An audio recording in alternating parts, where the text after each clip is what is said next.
Yang berikutnya, yang keberapa sekarang? Keempat. Badai kehidupan adalah kesempatan untuk melihat kuasa Tuhan bekerja. Badai kehidupan adalah kesempatan untuk melihat kuasa Tuhan bekerja.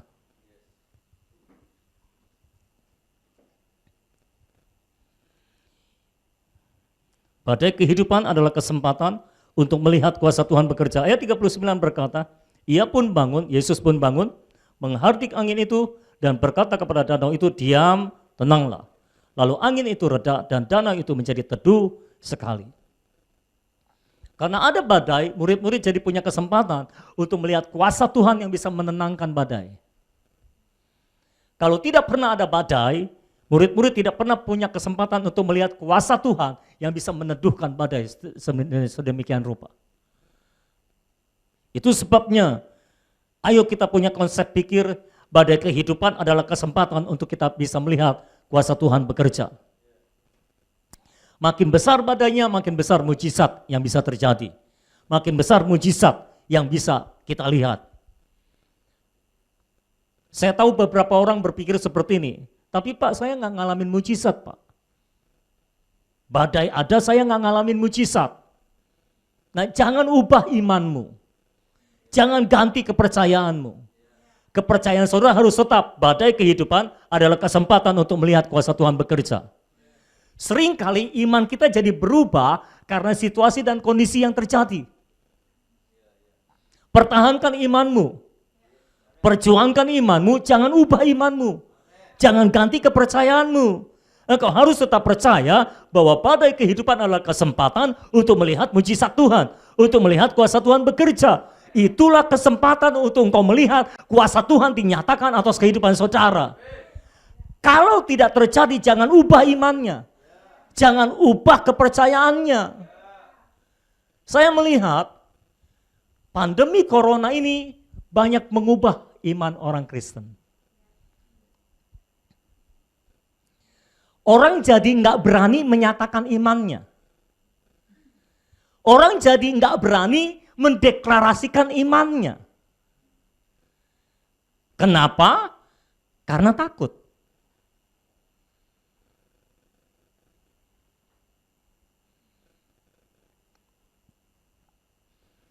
Oh, kita ntar deklarasi iman, kitanya kena lagi ketakutan.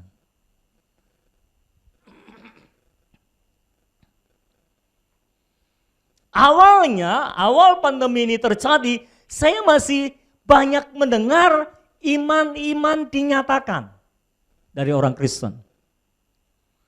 Ada yang berkata, tenang, kita dilindungi oleh Tuhan, kita tidak akan kena. Haleluya, puji Tuhan. Ketika terjadi, ada pendeta yang kena, ada pendeta yang mati, kita diam. Kita nggak berani ngomong lagi seperti itu. Tenang, kita tidak kena, ada perlindungan Tuhan. Saya nggak pernah dengar lagi ada yang berani ngomong kayak gitu sekarang, saudara. Selamat siang semua. Kenapa? Kenyataan telah mengubah iman kita. Badai telah menggantikan kepercayaan kita. Mau tanya, ini cuma nanya sih. Kalau ada pendeta yang meninggal karena corona, apakah imanmu berubah?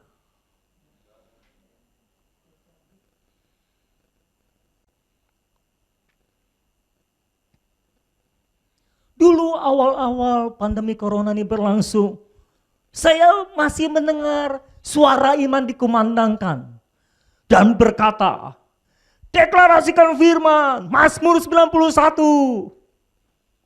Kita tidak akan kena karena perlindungan Tuhan nyata atas kita. Deklarasikan Mazmur 91. Kejadian. Ada yang deklarasi Mazmur 91 mati karena corona, saudara. Apakah itu mengubah imanmu? Harusnya enggak dong.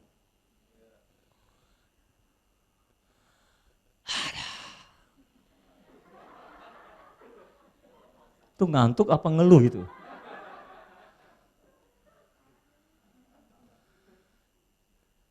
Di sisi yang lain, ketika ada orang yang berani menyatakan imannya, Oh, orang Kristen yang lain semua mencercanya. Mengatakan kurang hikmat lah, kurang bijaksana lah. Kalau kena rasain tuh.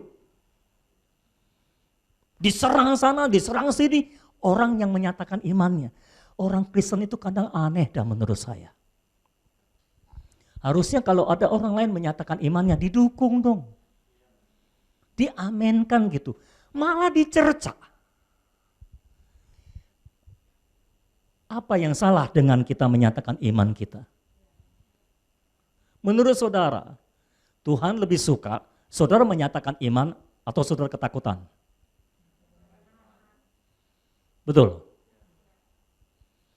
Saya dorong setiap saudara, ayo kita melawan arus. Nyatakan imanmu dengan berani. Kalau ada yang tanya, Pak, kalau saya menyatakan iman saya, terus saya mati karena corona. Lebih baik engkau mati karena memperjuangkan iman daripada hidup karena mengubah iman. Sekarang waktunya menyatakan iman kita kepada dunia bahwa Yesuslah Tuhan, berapapun harganya harus kita bayarkan. Apa lagi?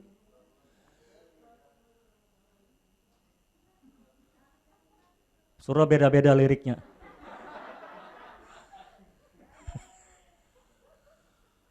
Kenapa bisa beda-beda?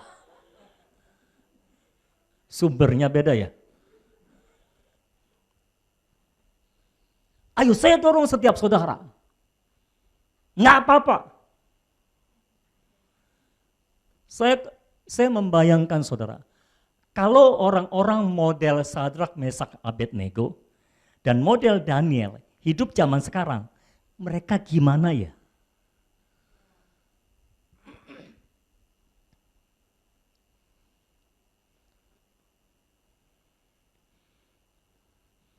Sadrak, Mesak, Abednego dilarang ke gereja, dia tetap ke gereja. Malah nggak mau pakai masker lagi. Loh, kan kejadiannya kayak gitu. Disuruh sembah patung, dia nggak mau. Yang lain sujud, dia berdiri bertiga. Ya kelihatan jelas lah.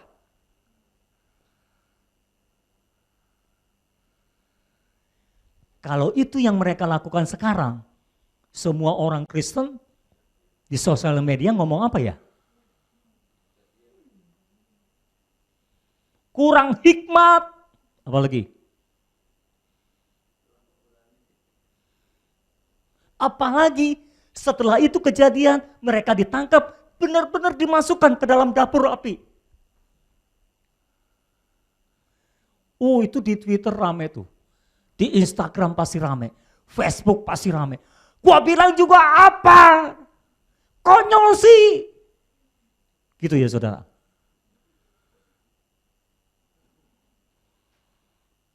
Iman sih iman. Mikir juga kali. Tapi kenyataan membuktikan dia keluar dari dapur api. Semua orang diam. Twitter sepi. Sosmed sepi pada hari itu. Karena Sadrak, Mesak, Abednego keluar dari dapur api. Nggak ada yang ngomong lagi. Justru Alkitab mencatat, ketika ada orang yang berani menyatakan imannya, setelah itu mungkin mereka akan masuk dapur api, dan luar biasanya mereka berkata, kalau Tuhan mau menolong kami, dia akan menolong kami. Tapi kalau Tuhan tidak menolong kami, kami akan mati dalam iman. Kami tetap akan bersyukur. Itu iman. Bukan berarti nanti surah nggak pakai masker semua, oke? Jangan salah tangkap, ntar dibilangnya diajarin saya lagi, ditangkap. Enggak begitu maksud saya. Saya cuma mau membangkitkan iman saudara untuk mengalahkan ketakutan.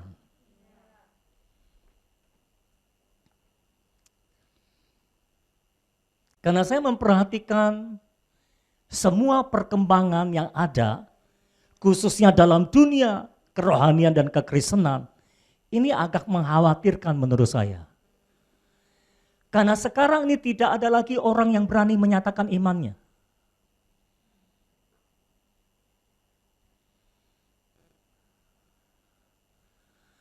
Loh, siapa tahu bisa kejadian ada orang Kristen berani menyatakan imannya, lalu dia mati karena corona tapi bangkit lagi.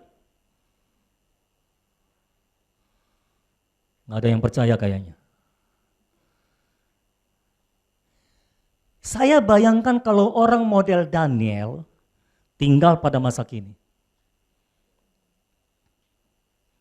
Sudah ada surat perintah raja, dilarang berdoa, dilarang menyembah Allah lain, dilarang menyampaikan permohonan kepada Allah lain selain kepada raja. Hukumannya gua singa, masuk ke dalam gua singa. Apa yang dilakukan Daniel? Dia tetap masih berdoa sebagaimana biasanya 3 kali sehari. Dia bersujud, dia menyembah, dia berdoa, dia memuji Allahnya. Tetap berdoa. Ditangkap nggak? Ditangkap. Masukin gua singa nggak? Masuk. Tapi ketahuilah, Daniel tidur di dalam gua singa, rajanya yang nggak bisa tidur. Dan setelah dia selamat dari gua singa, nama Tuhan dipermuliakan. Saya curiga saudara, ini nama Tuhan sulit dipermuliakan di tengah bangsa, karena enggak ada orang yang berani menyatakan imannya dengan tegas. Seandainya saja ada para pahlawan iman yang berani menyatakan imannya di tengah-tengah bangsa, mungkin nama Tuhan bisa diangkat, dimuliakan di tengah-tengah bangsa. Renungkan apa yang saya sampaikan. Saya nggak mau bilang saya menantang saudara, saya cuma menyuruh saudara merenungkan apa yang saya sampaikan. Kalau ngikutin ketakutan, ya kita takutlah. Ada orang yang ngomong sama saya, berapa bulan nggak keluar rumah, giliran keluar rumah takut. Mau beli sate aja takut. Beli sate takut, makan satenya juga mikir, ada corona nggak nih? Loh, sorry kalau saya harus berkata, itu kehidupan yang kurang normal.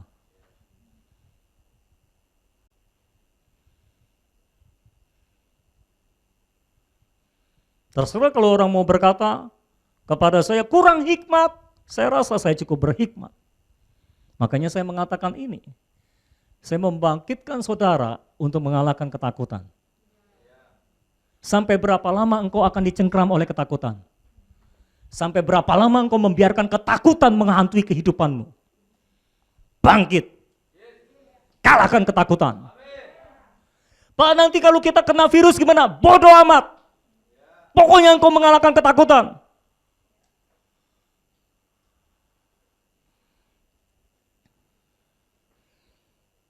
Kalau kena virus, itu kesempatan untuk melihat mujizat. Itu kesempatan untuk melihat kuasa Tuhan. Yang mematikan virus dalam tubuh saudara. Yang menyembuhkan saudara dari sakit virus. Ayo miliki konsep pikir yang benar. Berdasarkan Alkitab, berdasarkan firman. Saya tetap percaya kepada Mazmur 91, sekalipun ada orang Kristen yang mati setelah mendeklarasikan Mazmur 91. Bukan Mazmur 91-nya yang salah.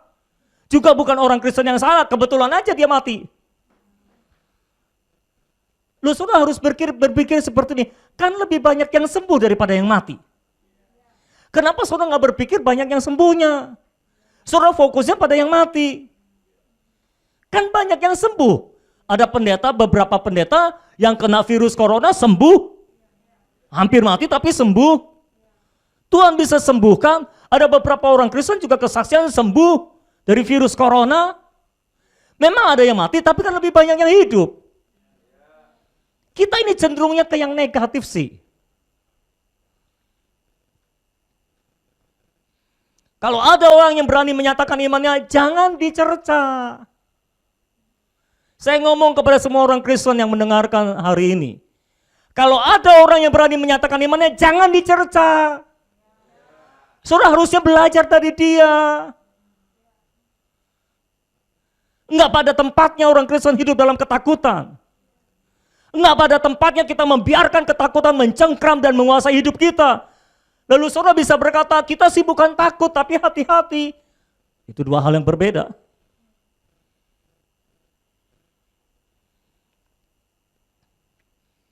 Ayo kita jadi orang Kristen. Pengikut Kristus. Ada badai, Yesus tidur. Haleluya. Badainya kencang, Yesus tidur. Orang panik, Yesus tidur. Bisakah kita berlaku seperti itu? Sementara orang panik, kita tidur. Maksudnya kita tenang. Kita tetap tenang. Orang panik, kita tetap tenang. Ini waktunya untuk menyatakan iman kita. Kalau waktu nggak ada apa-apa menyatakan iman, semua orang bisa. Orang yang nggak punya iman juga bisa. Tapi kalau waktu lagi ada seperti ini, engkau menyatakan iman, engkau baru orang beriman. Kalau lagi nggak ada apa-apa, mah semua juga bisa. Jangan takut mati. Nggak ada virus. Ayo giliran ada virus. Ngomong, jangan takut mati, jangan takut virus. Ya. Saya rasa Tuhan sedang mencari iman di bumi. Dan saya berdoa supaya semua saudara yang mendengarkan saya pada hari ini bangkit mengalahkan ketakutan saudara. Tidak pada tempat yang kau dicengkram oleh ketakutan terus-menerus. Amin saudara. Berikutnya yang kelima. Setiap badai akan menyisakan pewahyuan tentang Yesus. Setiap badai akan menyisakan pewahyuan tentang Yesus. Setiap badai akan menyisakan pewahyuan tentang Yesus. Inilah yang perlu saudara tanamkan dalam diri saudara. Setiap badai yang saudara lalui, itu akan menyisakan pewahyuan tentang Yesus. Artinya engkau akan lebih mengenal tentang Yesus. Engkau akan lebih mengenal Yesus. Ayat 41. Mereka menjadi sangat takut dan berkata seorang kepada yang lain, siapa gerangan orang ini sehingga angin dan danau pun taat kepadanya. Mereka sudah mengikut Yesus sekian lama, dan ketika Yesus menghentikan badai, mereka berkata, siapa gerangan orang ini sehingga angin dan danau pun taat kepadanya. Mereka pikir selama ini mereka sudah kenal Yesus. Ketika mereka melihat kuasa Yesus yang bisa menenangkan angin badai, mereka bertanya, siapa ini orang? Ternyata kita belum kenal Yesus. Seringkali badai menyadarkan kita ternyata kita belum kenal Tuhan secara utuh. Kalau tidak ada badai, kita tidak sadar bahwa kita belum kenal Tuhan. Kita merasa kita sudah kenal Tuhan luar biasa. Tapi setelah kita mengalami badai, di dalam badai Tuhan menyisipkan pewahyuan tentang Tuhan. Dan engkau akan lebih mengenal Tuhan setelah itu. Murid-murid lebih mengenal Tuhan setelah itu. Mereka tahu sekarang bahwa Yesus berkuasa atas alam. Bahwa Yesus adalah penguasa alam semesta. Makanya badai bisa ditenangkan, badai bisa diteduhkan. Kalau saudara tidak pernah melihat Yesus menenangkan badai, saudara tidak mengenal Yesus sebagai penguasa alam semesta. Apakah saudara percaya Yesus adalah penguasa alam semesta? Apakah Yesus berkuasa atas alam semesta ini? Yesus bisa mengendalikan alam semesta ini? Allah yang pegang kendali atas alam semesta ini? Betul? Saudara percaya itu? Berarti termasuk virus bisa dikendalikan dong sama Tuhan. Betul nggak? Karena virus kan bagian dari alam ini. Apakah Yesus berkuasa atas virus? Apakah Yesus berkuasa atas alam? Tapi untuk mencapai pengenalan akan Allah, bahwa dia adalah penguasa alam semesta, penguasa semua yang ada di dalam bumi ini, engkau perlu pewahyuan. Engkau tidak bisa mengenal dia, bahwa dia adalah yang pegang kendali atas segala sesuatunya, kalau engkau tidak melihat bagaimana dia mengendalikan segala sesuatunya. God is in control. Di tengah semua pandemi yang terjadi, tenanglah, Tuhan tetap pegang kontrolnya. Tuhan yang tetap pegang kendalinya. Apakah Yesus masih berkuasa atas alam semesta? Apakah Yesus masih mengendalikan sejarah dunia ini? Apakah Yesus masih mengendalikan sejarah bangsa ini? Apakah Yesus masih mengendalikan sejarah gereja ini? Apakah Yesus masih mengendalikan sejarah hidupmu? Dia masih pegang kendali. He is in control. Karena itu, mengapa engkau takut? Mengapa engkau tidak percaya? Itu pertanyaan Yesus kepada murid-murid. Mengapa engkau takut? Mengapa engkau panik? Mengapa engkau tidak percaya? Bukankah aku penguasa segala sesuatu? Bukankah aku penguasa alam semesta? Bukankah aku yang punya kuasa di sorga, di langit, di bumi, di bawah bumi? Aku yang pegang kendali. Alkitab berkata segala sesuatu, seluruh makhluk, semua kerajaan, kuasa, pemerintahan telah ditaklukkan di bawah kaki Yesus. Apakah termasuk virus? Lalu apa yang engkau pikirkan? Apakah karena ada pandemi Yesus jadi tidak berkuasa lagi? Tidak.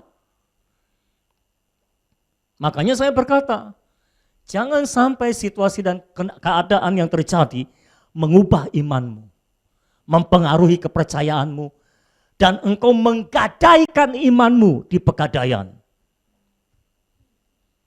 Karena ketakutan mencengkram hidupmu. Ayo kita kalahkan semuanya. Takutnya yang pas aja, jangan berlebihan. Hati-hatinya yang pas aja, jangan berlebihan.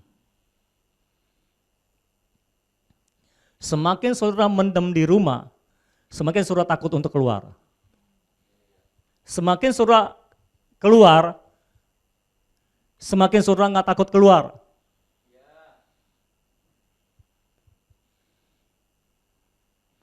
Awal-awal saya pergi ke rumah sakit, pulang saya langsung taruh semua yang saya pakai di tempat kotor dan saya langsung mandi. Harus langsung mandi. Belakangan protokolnya berkurang. Karena beberapa kali mau nggak mau saya harus keluar ke rumah sakit dan ke kuburan. Itu dua tempat yang paling ditakuti. Oh, mengerikan saudara-saudara.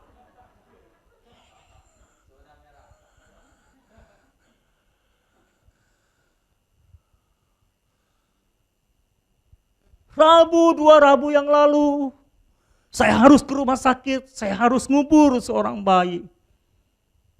Lalu Rabu kemarin saya harus ngubur orang juga, saudara ngikut ngubur orang juga. Ini kok setiap Rabu ngubur? Kenapa saya harus pergi ke rumah sakit, ke rumah duka, ke kuburan? Dalam jangka waktu 1 minggu? Itu mengerikan saudara-saudara. Ketika saya pulang hampir saya nggak boleh masuk rumah. Karena dari rumah sakit, dari kuburan.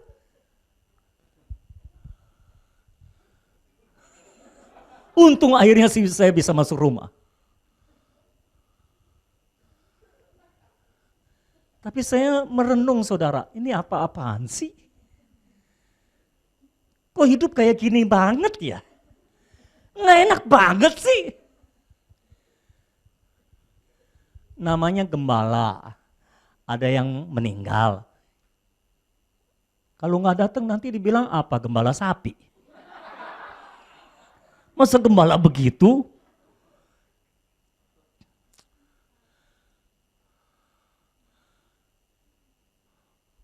Waktu bayi meninggal saudara, saya bingung.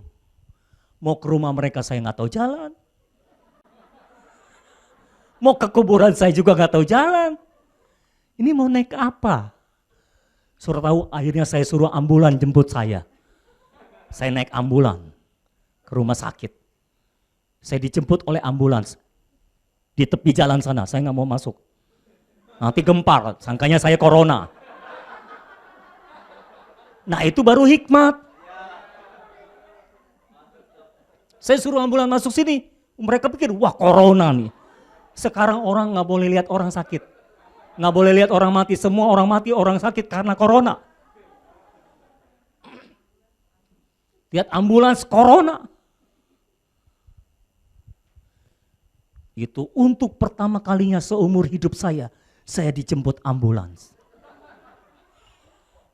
Itu pengalaman cukup mengesankan. Saya pernah dijemput mobil box tapi bukan ambulans. Tapi kali ini ambulans, luar biasa. Ya, bersama sopir ambulans saya aman. Orang-orang di belakang dia, di depan saudara. Semua orang nggak berani halangin dia. Tonet, semua nyingkir. Cepat sampai.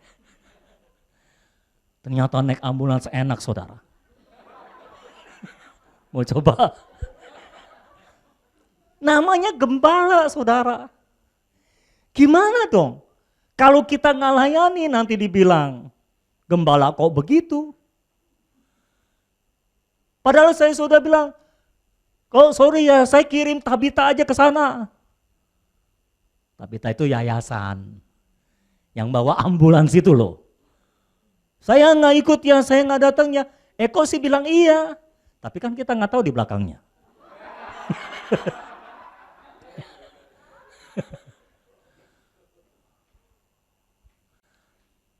Tapi dalam saya berpikir lagi, aduh, mungkin dia butuh kehadiran saya.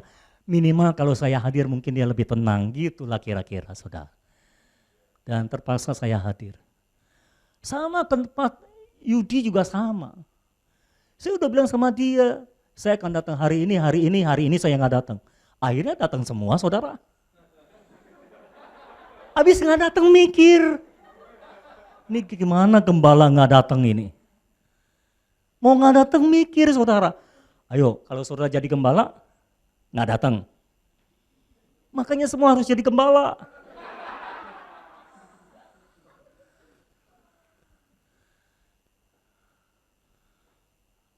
Ada yang bilang, lu berani amat, ini bukan soal berani, harus. Wajib, masalahnya gembala. Kalau gembala susah saudara. Kita mau nggak datang, kita mikir, aduh, minimal kehadiran kita mungkin mendukung mereka gitu saudara ya. Mungkin akan menenangkan mereka, walaupun saya nggak ngomong apa-apa, nggak kasih apa-apa, mungkin akan menolong mereka kehadiran kita. Kayak gitu saudara. Kalau saudara mah nggak datang nggak apa-apa. Kalau saya gembala, itu gembala Cikampek makanya saya tarik juga akhirnya datang.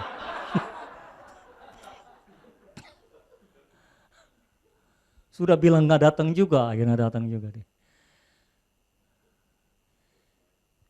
Itu semua membuat saya merenung ulang saudara, ini apa-apaan sih? Kok nggak enak banget sih kayak gini? Oke, saya paham ini masalah pandemi. Tapi please, jangan memperlihatkan ketakutan yang berlebihan. Kalau saudara harus, lakukanlah. Kalau harus keluar, keluarlah. Pakai masker. Mau lapis 2, lapis 3 terserah. Sudah pakai masker, pakai face shield juga. Kenakan seluruh perlengkapan senjatamu. Pakai ketombong keselamatan, perisai iman. Pakai semuanya.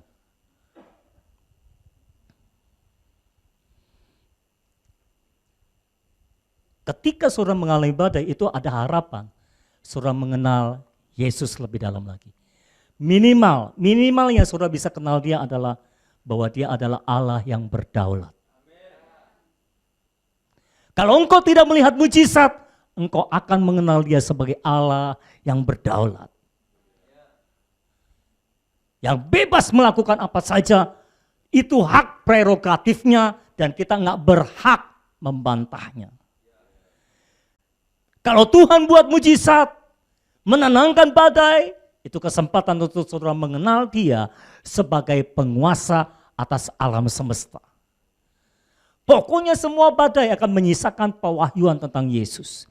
Engkau akan lebih mengenal Yesus karena engkau berjalan bersama Yesus. Pastikan saja engkau berjalan bersama Yesus, maka semua badai akan menyisakan pewahyuan tentang Yesus dalam kehidupan saudara. Amin. Dan saya percaya dalam masa-masa badai yang saudara alami mengamuk dalam hidup saudara, Tuhan akan terus bekerja, Roh Kudus akan terus bekerja. Seperti saya bilang pada minggu yang lalu, Tuhan adalah Tuhan yang paling tahu bagaimana caranya menjawab doa seseorang. Tuhan adalah Tuhan yang paling tahu bagaimana caranya mengubah seseorang. Kadang-kadang orang tidak akan pernah berubah sampai dia mengalami sesuatu. Kadang-kadang orang tidak akan bisa disadarkan sampai dia mengalami sesuatu. Nah, sesuatunya itu yang kita nggak tahu tapi Tuhan tahu. Percayakan saja semuanya kepada Tuhan. Tapi pikiran saudara adalah setiap badai adalah kesempatan untuk melihat mujizat. Setiap badai akan menyisakan pewahyuan tentang Yesus. Itu yang harus saudara lakukan. Amin.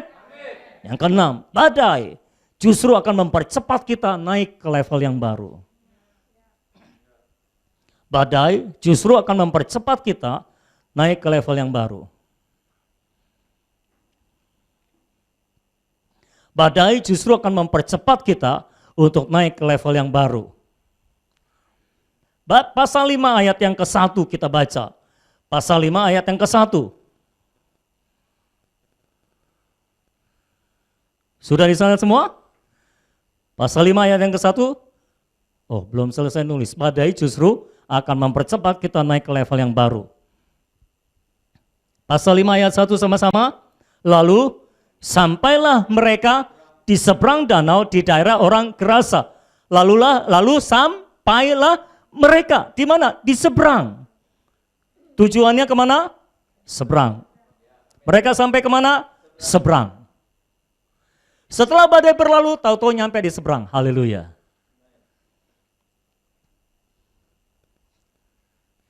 Badai itu anginnya kuat, saudara.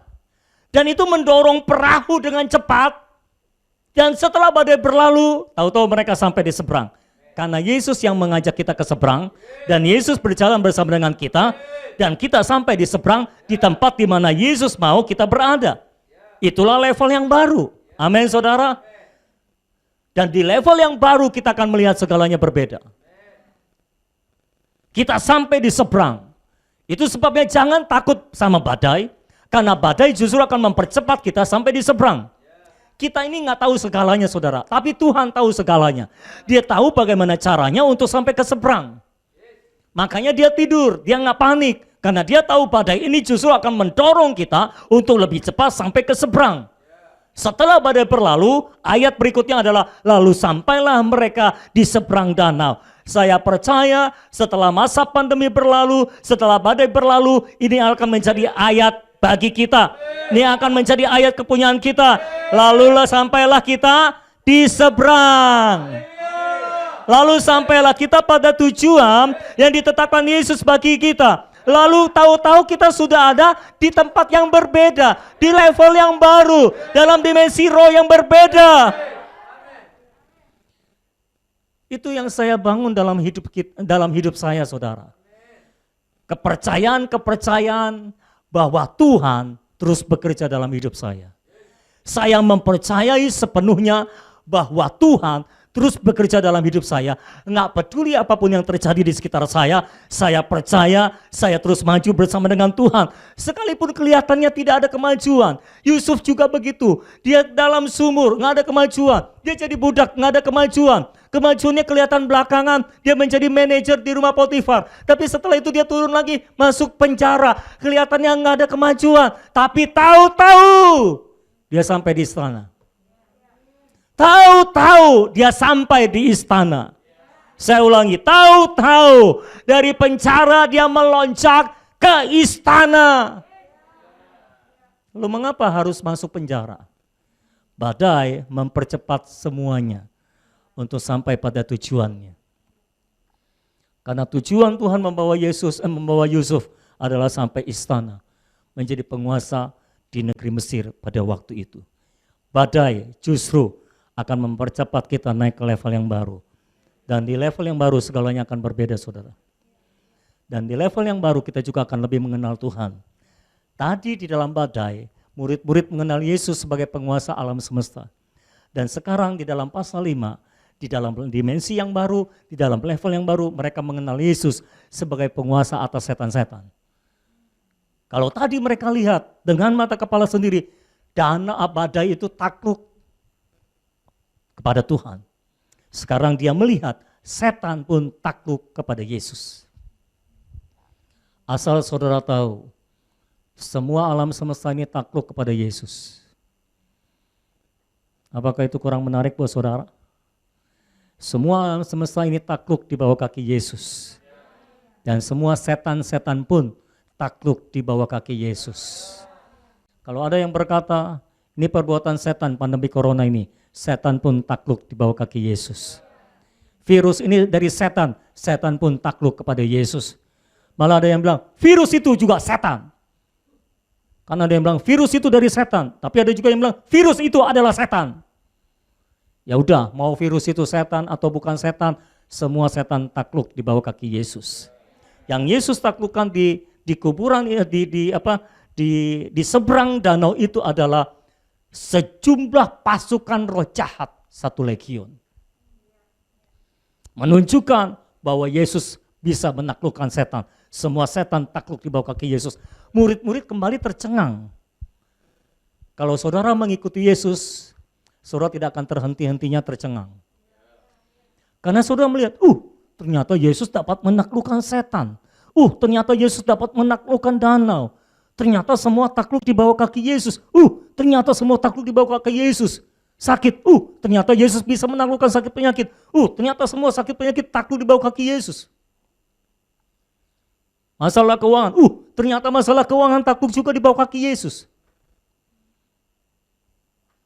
Semua takluk di bawah kaki Yesus.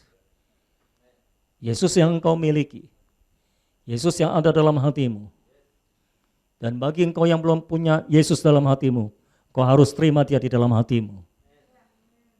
Karena Yesus yang ada dalam hatimu itu adalah penguasa atas seluruhnya di atas muka bumi ini. Yesus yang di dalam hidup itu adalah penguasa atas alam semesta, penguasa atas setan-setan, semua setan takluk di bawah kaki Yesus. Jadi mengapa engkau takut kepada setan?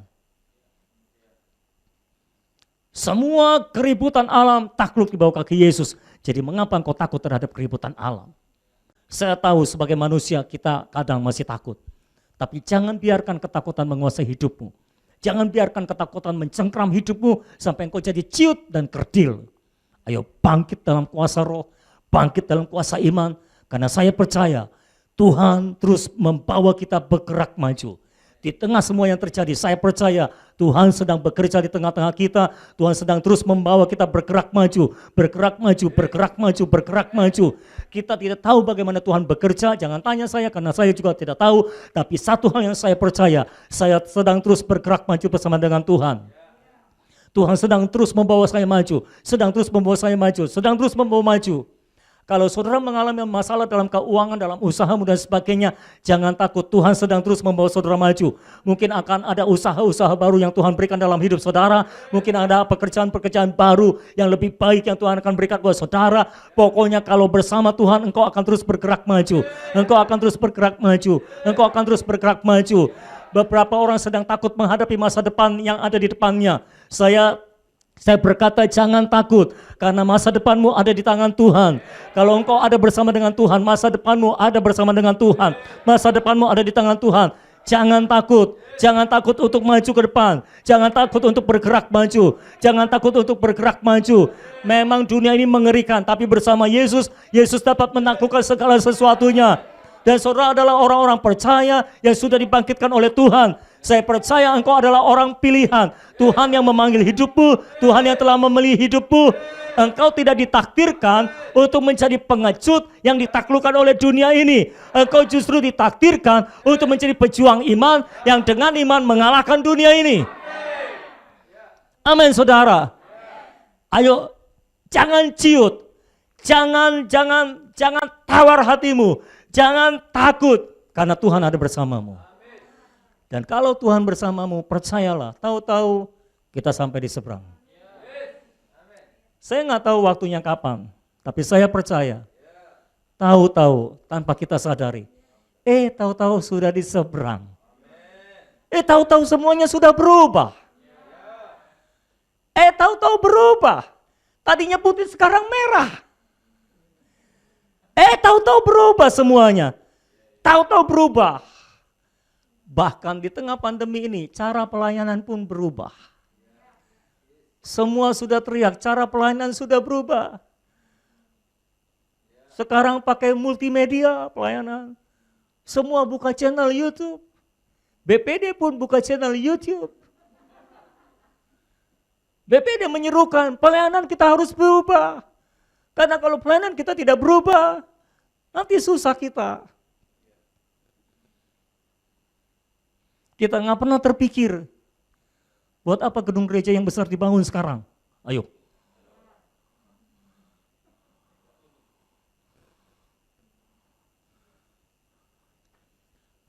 Saya coba merenungkan atau berpikir, itu kalau gereja besar yang ribuan jemaatnya, ngatur jemaatnya datang gimana ya? Kalau harus gantian gini. Kalau saya kan jemaat cuma baru sedikit. Pakai grup, daftar. Lah kalau ribuan, pakai grup apa? Iya tahu dari pagi sampai malam, tapi gantiannya gimana? Siapa yang tahu harus hadir di ibadah pertama, siapa yang tahu harus hadir di ibadah kedua? Kalau ibadah pertama kebanyakan, pulang dulu. Ntar balik lagi ibadah kedua.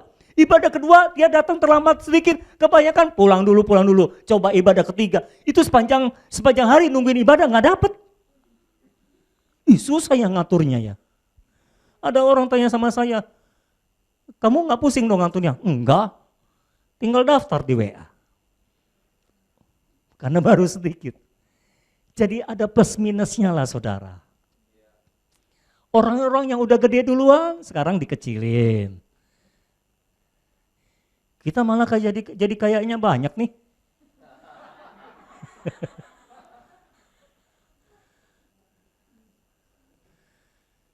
Itu salah satu bentuk keadilan Tuhan.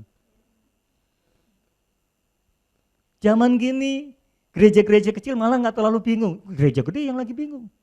Kalau zaman biasa, gereja kecil yang bingung. Gereja gede enak. Jadi ya plus minus itu bentuk keadilan Tuhan juga. Tapi semuanya akan berubah. Pastikan saja imanmu tidak berubah. Kalaupun berubah harus menuju ke arah yang baik. Harus terus maju. Ayo jangan kurangi kadar imanmu. Jangan sampai pandemi mengurangi kadar imanmu, mengurangi peganganmu terhadap firman. Tetap pegang firman erat-erat, tetap percayai firman. Saudara yang sudah percaya pada Mazmur 91, tetaplah percaya. Saudara yang sudah percaya pada perlindungan Tuhan, tetaplah percaya. Kalau ada 1-2 peristiwa di mana sepertinya Tuhan tidak melindungi, bodoh amat, tetap pegang imanmu. Jangan mengurangi kadar imanmu, jangan mengurangi kadar kepercayaanmu. Kita harus tetap kokoh kuat di dalam Tuhan, amin. Apapun yang terjadi, kita tetap pegang firman, kita tetap kokoh kuat di dalam Tuhan. Tahu-tahu kita sampai di seberang. Amin.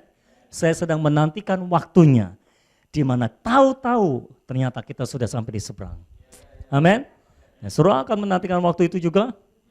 Saya berdoa semua kita tidak ada yang stuck. Tidak ada yang berhenti di tengah jalan.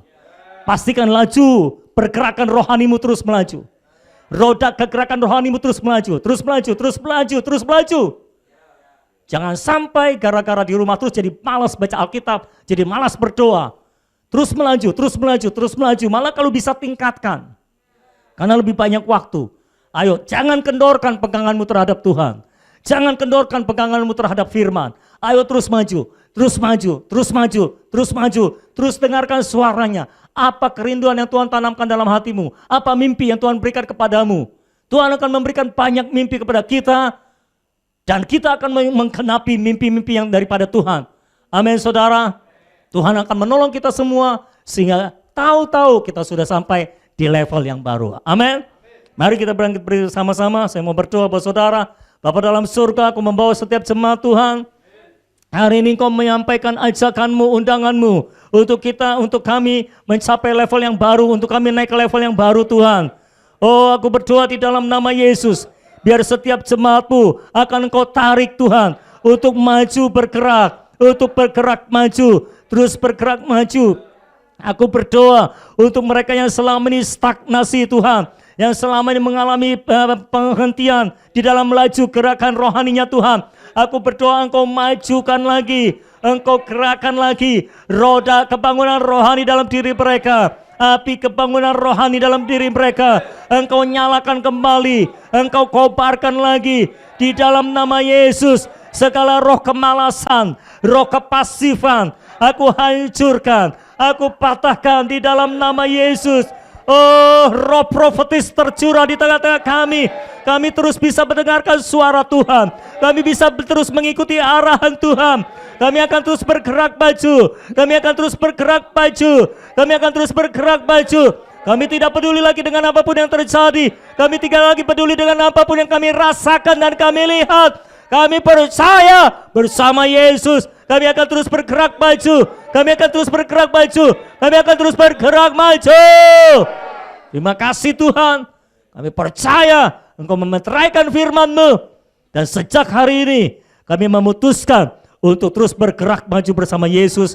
Untuk naik ke level yang baru dalam perjalanan rohani kami. Tidak ada yang dapat menghentikan kami.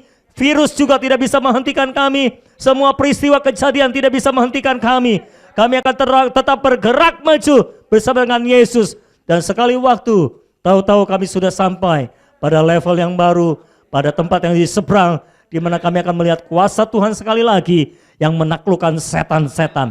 Semua pekerjaan setan akan dihancurkan di dalam nama Yesus. Dan kami percaya kalau Engkau adalah yang menaklukkan setan-setan, maka Engkau juga telah memberikan kuasa kepada kami untuk menaklukkan setiap pekerjaan setan. Aku berdoa di dalam nama Yesus, Engkau bangkitkan setiap jemaat-Mu ini Tuhan, untuk menaklukkan setan-setan, untuk menghentikan pekerjaan setan-setan. Kuasa Roh Kudus telah dicurahkan dalam hidup mereka, dan Engkau bergerak dalam hidup mereka untuk menghancurkan segala pekerjaan setan di dalam nama Yesus. Dimanapun mereka berada, semua pekerjaan setan dihentikan. Dimanapun mereka Engkau kirim, Engkau utus, semua pekerjaan setan dihentikan Tuhan. Bangkitkan jemaat-Mu menjadi seperti Yesus Kristus, yang menaklukkan alam, yang menaklukkan setan-setan. Meteraikan firman-Mu dengan kuasa Roh Kudus-Mu. Di dalam nama Yesus kami berdoa. Haleluya. Amin. Haleluya.